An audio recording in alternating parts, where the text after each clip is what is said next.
Rialto. Io vorrei fare solo una brevissima introduzione a nome contemporaneamente dell'Associazione Progetto Rialto che ha avviato questa iniziativa e dell'Istituto Veneto di Scienze e Lettere d'Arti che ci ospita e di cui sono socia. Quest'anno, ed è con un certo orgoglio che lo dico, le nostre iniziative sono state supportate, in qualche modo aiutate, da praticamente tutte gli enti culturali presenti a Venezia, dall'Ateneo Veneto all'Istituto Veneto, che ci ospita oggi, dalla Fondazione Querini al Museo di Palazzo Grimani, dove abbiamo fatto 15 giorni fa una bellissima cosa con delle lezioni di Mario Piana e Lorenzo Lazzarini, che è qui in sala,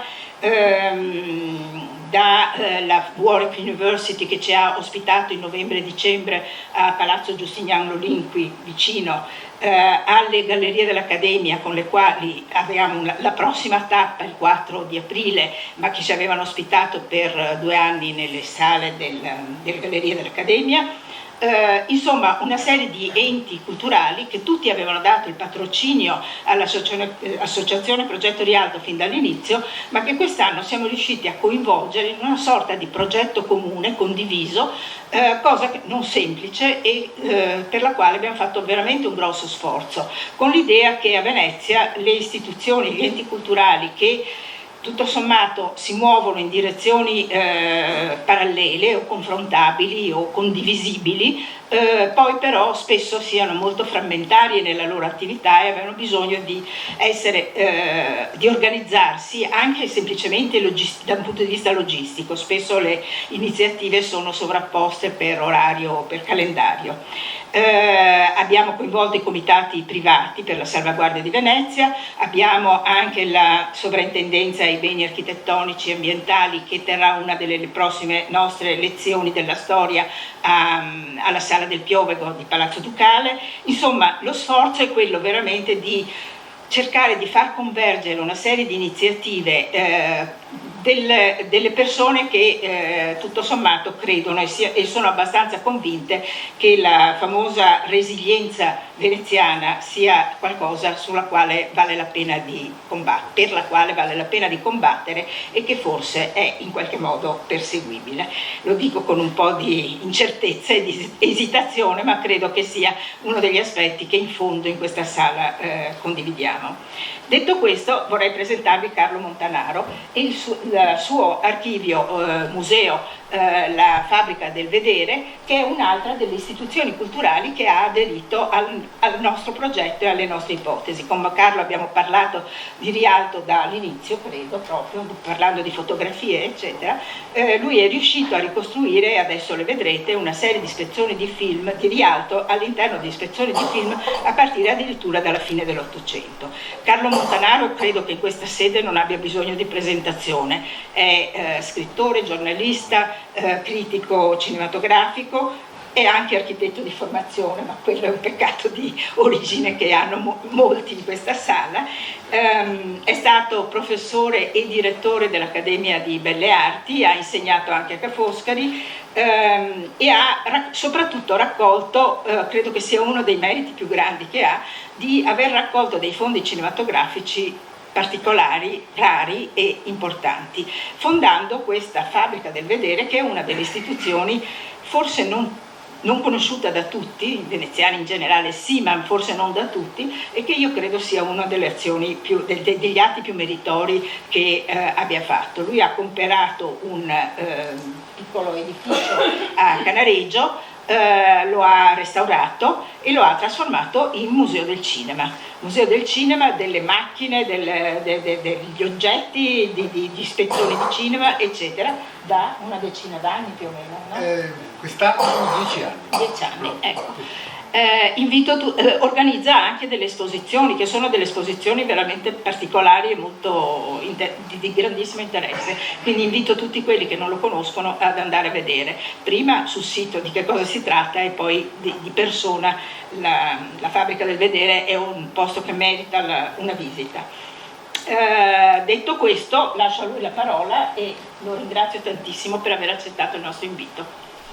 Grazie. Allora, premetto subito una problematica che nasce sempre quando presento queste piccole antologie che sono anni che cerco di costruire con gli argomenti più diversi partendo dai film.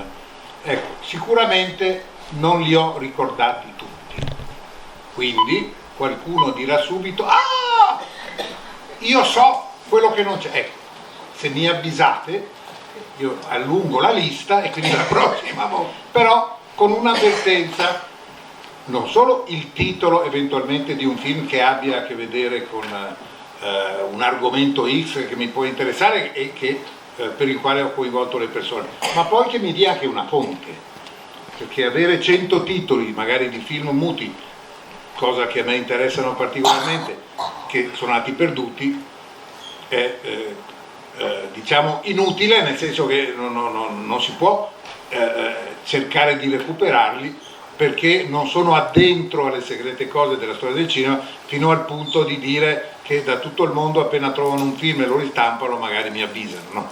Sono dentro le giornate del cinema muto, eccetera, quindi in realtà molte cose vengo a saperle indipendentemente da altri studiosi che magari fanno più fatica, però ecco, in generale se uno mi indica qualcosa che ha a che vedere con qualche film che io non ho riconosciuto, eccetera, sono molto grato alle persone che me lo spiegano. Qua partiremo dal 1898 e finiamo nel 2015. Sono tanti pezzettini, alcuni soprattutto all'inizio, che in qualche modo hanno a che vedere anche un po' con la storia della tecnologia, con come si realizzavano nel passato i film, e quindi magari essendo muti magari non c'è neanche musica o altro sotto, semplicemente perché cercherò di spiegare alcune cose man mano che si vedono gli spezzoni, che sono di varietà anche diversa come qualità. Qualcuno è buono, qualcuno è meno buono, qualcuno è anche poco buono, ma vuol dire che copie migliori appunto negli anni non sono riuscito a trovarle. Detto questo, direi che possiamo cominciare proprio con... e in mezzo c'è una piccola chicca, poi mi fermerò proprio chiedendo un'altra collaborazione a tutti, nel caso in cui qualcuno avesse... farò un cognome reale che, parlando di Venezia e del veneziano in senso generale, Scarpa, magari ne conosco tante, ma in realtà è un personaggio molto particolare, è una donna, una musicista, ma ci arriveremo abbastanza presto. E quello sarà una piccola chicca perché è la persona che ha fatto, a mio avviso, e spero alla fine che anche voi siate convinti, probabilmente la cosa più bella in assoluto negli anni 30, in generale, ma fatta negli anni 30, ma in generale la cosa più bella in assoluto sul mercato di Rialto e su quello che comportava frequentarlo e seguire ciò che veniva commercializzato, eccetera. Comunque si chiamava Emilia Scarpa, però poi ha uno pseudonimo, quindi svelerò anche questo andando avanti. Quindi possiamo partire, grazie.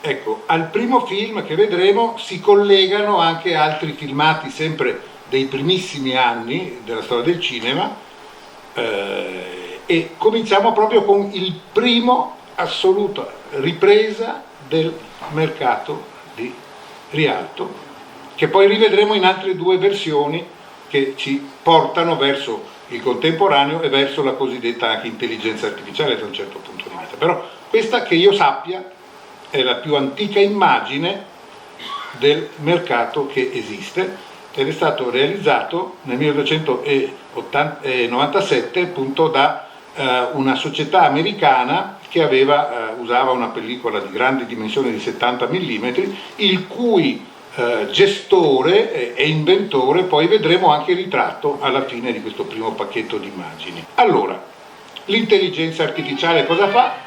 Prende il film di una volta attraverso sistemi di computer, pare quasi tridimensionale. Questa è quella che abbiamo visto prima e queste si trovano su YouTube, tra l'altro, quindi non hanno stranamente un mercato particolare perché sono offerte, ma è assolutamente incredibile.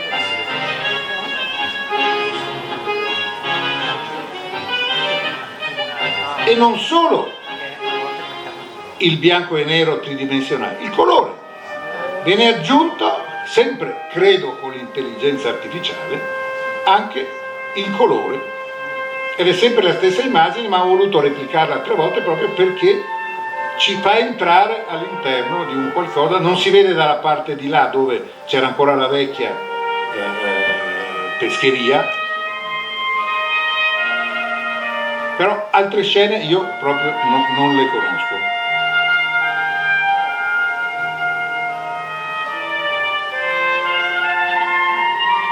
Cosa ci azzecca questa cosa che abbiamo visto?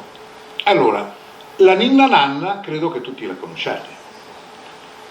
Forse pensate che sia una Ninna Nanna tradizionale, e probabilmente lo è. Solo che c'è stata una musicista che si chiamava Emilia Scarpa, che era nata forse a Istanbul o forse a Trieste, quando ancora ovviamente non era ancora arrivata in Italia a Trieste, ed era figlia di un comandante del Lloyd austriaco. E lei è una musicista che addirittura canta e che ha avuto questa furbizia di prendere dei motivi tradizionali, farne uno studio, un'analisi e qualcuno anche depositarlo a nome suo.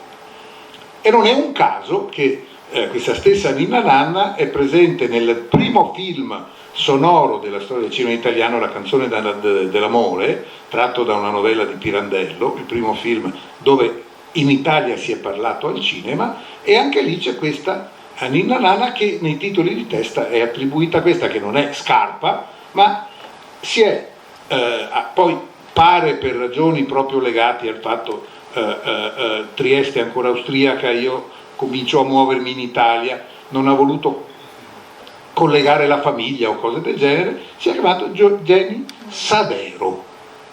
E questa signora Sadero è riuscita negli anni 30 a gestire una troupe cinematografica che ha girato 3 o 4 documentari a Venezia, se ne conservano 3, in particolare uno sul mercato di Rialto e addirittura con il sonoro in presa diretta. Ora, voi sapete che girano da molti anni i film addirittura con i cellulari. A quel tempo, negli anni 30, per riuscire a fare una presa diretta cinematografica occorreva per l'audio un'attrezzatura simile ad una suite d'albergo, non doppia, ma almeno singolo sì. Un machinon che non finiva più perché bisognava registrare direttamente sulla pellicola 35 mm quando la colonna sonora era in realtà piccolissima. Però poi per poter mettere insieme audio e video bisognava avere questa base. E lei ha girato questi film e io vorrei tanto, ed è quello che vi chiedo come secondo aiuto dopo aver eventualmente con la mente pensato a dei film che io non ho, soprattutto da questo momento in poi non citerò più nell'antologia vera e propria dei pezzi tratti da film girati o da una parte o dall'altra del mercato, ma se qualcuno avesse notizie di questa Scarpa mi piacerebbe approfondire perché è un grande punto di domanda. Io la prima volta che ho visto quello che adesso noi vedremo, con questa presa diretta anche dell'audio, l'ho visto proprio qua insieme a Giampiero Brunetta, che andando a luce era riuscito a farsi dare questa cosa che avevano ristampato da poco, non restaurato ma ristampato, e Brunetta appunto mi parlava addirittura di un architetto, perché Jenny poteva essere maschio, non si sapeva. E poi invece andando avanti e rientrando periodicamente all'interno della conoscenza di questo film assolutamente interessante di più, e magari anche approfondire la conoscenza proprio del personaggio Sadero, insomma. Quindi se qualcuno sa, so qua. E ci sono adesso 2 pezzetti sempre che fanno parte dell'attualità fino al 2015, una manifestazione di Venezia Com del 2011 e poi una constatazione. I mercati generali a Cusina.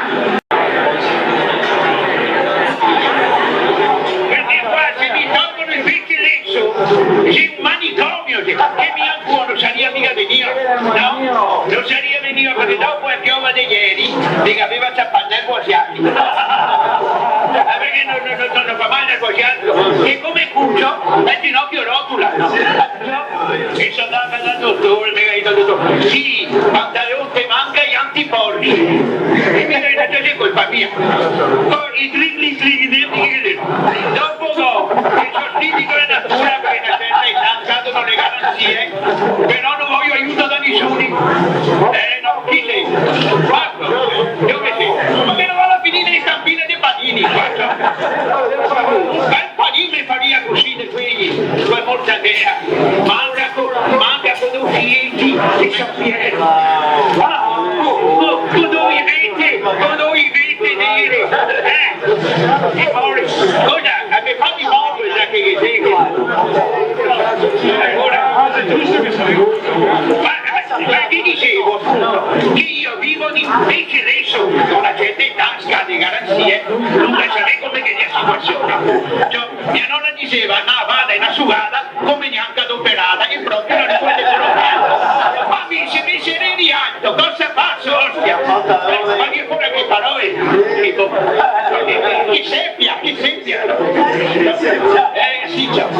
Quanta piova ieri, che seppia. Quanta piova ieri, io dico secca 3 volte a faccia. Io non che mandavo più, nessuno che mi dà una mano. Io, tutto quello che soffro come cuccio. Non stai pensando mal, mi cuccio sempre col muro attaccato. Che non viene fuori a discorsi. Mamma mia, con ciuffo, sei pericolosi qui. Dime sì, ecco, mi metto un cadeano. Voi che mi state di qua, da lì. Un attimo, dai. Ciò, allora che corsa che ho fatto ciò? Eccomi qua, cambiamo. Qua i francesi, i tedeschi, i cosi, quelle scatte dico, quello che. Dai, e vengono a fare il carnevale a casa nostra e va bene. Ma noi altri sappiamo schifo il carnevale. Abbiamo rotture che potremmo tirarli fuori dopo i baroni. Ostia, deve venire guarda che bello sto figlio giovane. Guardi! Scusa, non sbagliato. Dicevo, andiamo avanti lei.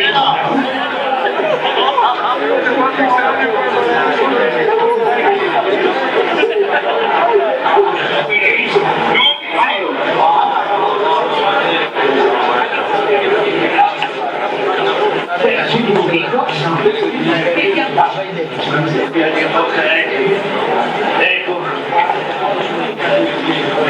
Sì, ciao. Anche che non piove.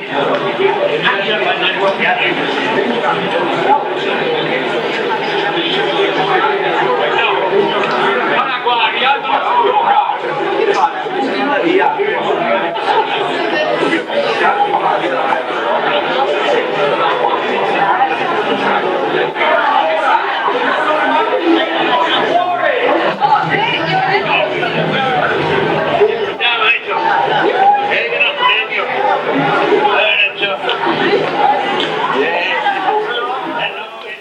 E questo è l'ultimo mercato di Rialto. Hanno vinto anche un concorso con questo filmato del 2015, non conosco, l'ho trovato, ripeto, in YouTube e lo reputo abbastanza importante perché sono passati 10 anni oramai e è solo peggiorata la situazione.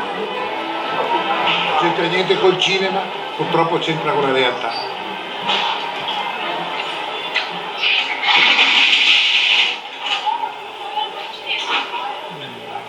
Ormai la gente è sviata dal mercato, vuoi per l'amministrazione sbagliata, vuoi per gli sbagli che hanno fatto di fare un mercato che poteva rimanere quello vecchio, ormai la gente quel mercato viene fuori.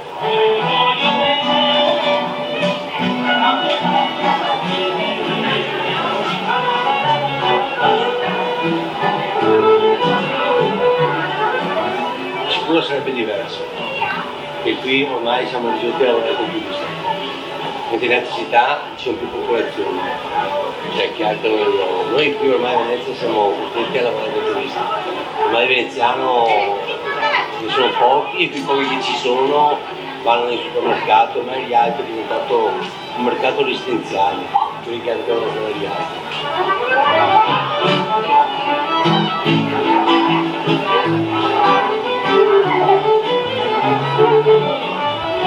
perdendo totalmente diciamo, il valore, anche perché non c'è più gente qui italiana tra virgolette che si alza alle 3 di notte per andare al mercato. Anche perché ormai il mercato sta morendo, il mercato rionale qui, tradizionale sta morendo.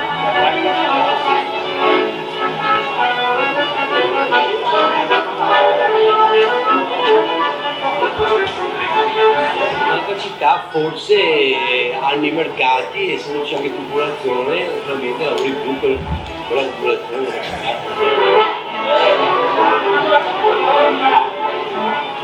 Ti alzi alle 3 della mattina, vai ai mercati generali o in via Torino o al Tronchetto, poi vieni qua scarichi, fai per fare il banchetto e poi alle 1:30, 2.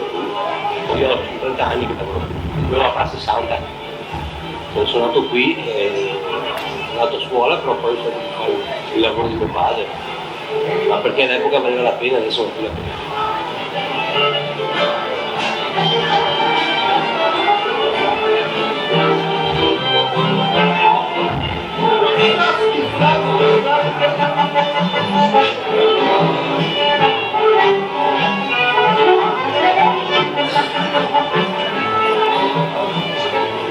Lavorare a Venezia è sempre bello perché Venezia è una città fantastica, una città unica e anche naturalmente si vede tutto il mondo. Qua a Venezia è la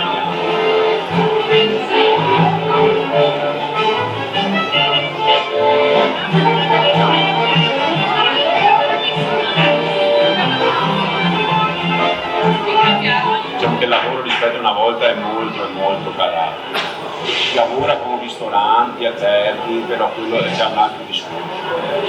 Gli sconti, i pagamenti, bisogna stare un po' attenti, poi si costa, bisogna lavorare con le banche, quindi è un discorso un pochettino diverso. Il mercato l'aveva mio nonno, mio papà, diciamo che i lavori nostri sono praticamente dei lavori che si tramandano in famiglia in genere.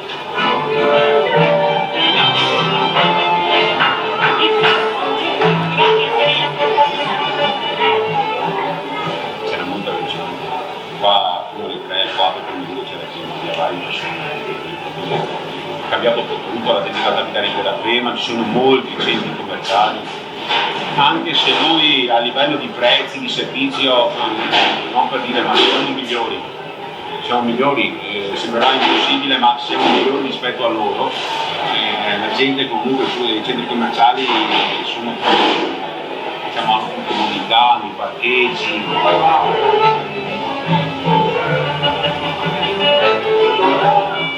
Venezia è una città, adesso non so, però mi sembra che abbia qualcosa come un indotto di 25 milioni di turisti all'anno. Per fortuna abbiamo su 100 clienti, non voglio esagerare, ma 60 sono. E adesso per esempio c'è un turismo che praticamente si affittano negli appartamenti, che una volta invece non esisteva praticamente il turista che aveva la casa, quindi che aveva i soldi e che quindi non veniva a fare le spese di mercato e quindi andava in albergo. Adesso ci sono turisti che si affittano negli appartamenti, sono anche nuclei familiari che spendono. Sono molti turisti. Sono tante città che vorrebbero avere, tanti paesi che vorrebbero avere un turismo che c'è a Venezia.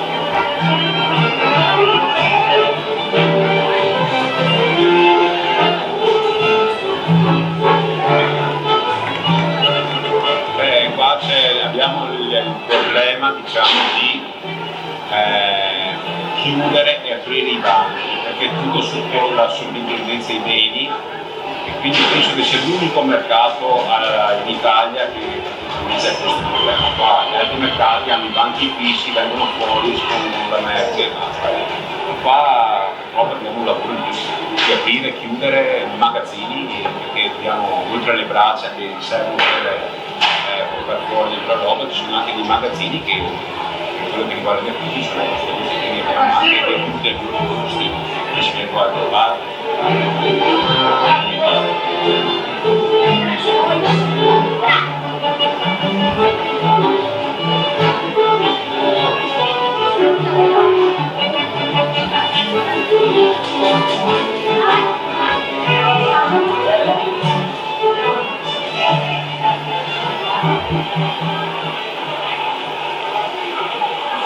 E anche questa è già storia. Grazie.